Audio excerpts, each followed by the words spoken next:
if you're a business owner or even just a regular person in general who's not running a business, I think you should have more than one bank account, preferably two bank accounts and a credit union and maybe a smaller bank. Here's why I say this. So, some time ago, I had a client who was paying a business of mine.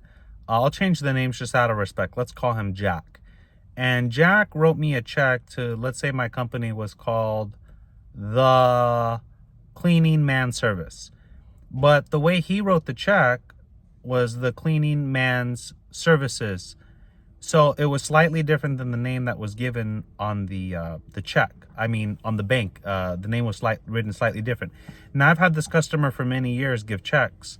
And so this was his last payment, and it was, about double than what he normally paid. And long story short, the name did not match exactly how I had it. And this was with Chase Bank. So it was quite a bit of money. And one day I noticed when I logged into my account, there was nothing in my account. Like, it was totally empty. And it was really confusing. I could not figure out what was going on. So I went down to the bank. And what happened was, because the amount of money was significantly higher than what this customer paid, the bank on their own free will decided just to put a hold on it and take that money back. They then put me through a world of problems and hurt because they said to me, the bank, that they needed to contact this guy. And the problem was, at the time, this gentleman was in New York and I was in California. And so I had to coordinate a meeting so they could talk to him. I went through a bunch of runarounds. You know how banks are. Talk to this department, talk to that department. And it was a giant headache. Now, this was with Chase Bank.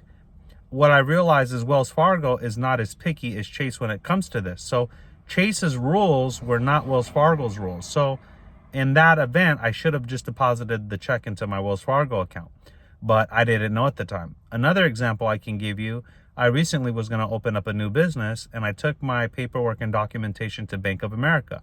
Now, I had what's called a registered agent. This is a company you can pay that does all of your filing with the state. They get all your paperwork ready so you can open up your business, okay? So I paid this registered agent company. And on the registered agent company, they have the signor, or something, I forget the exact term, but this is the individual who does it. And when I went to Bank of America, the lady had explained to me, she says, we can't open this because your name needs to be on it.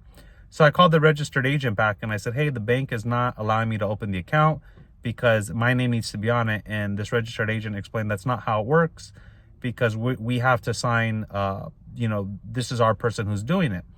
And I had thought about it. I had used this registered agent before, and I'd opened up other businesses with other banks, and I never had an issue. So the lady that I was speaking to with the registered agent company explained to me some banks have their own rules.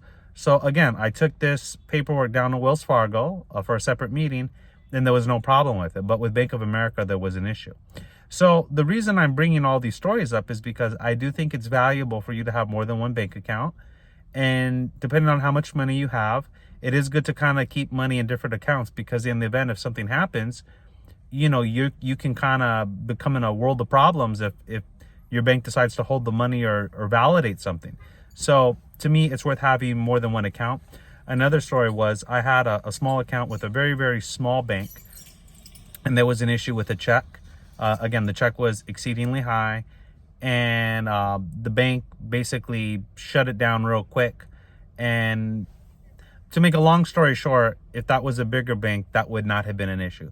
But because this bank was so small, things that were issues for the small bank would not, I don't think, had been such issues with a larger bank.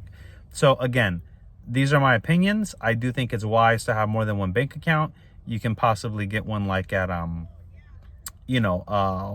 Chase, a Wells Fargo, a Bank of America. You can get some of these other smaller banks. And then I do think a credit union as well is also a good option, just because in the event if something happens, you don't want to have all of your eggs in one basket, for lack of better terms. Okay. Hey, thank you so much for listening. Let me know what banks you have, why or why not. Why do you like them? What are some of the good stories you've had, and what are some of the bad ones? Let me know in the comment section below.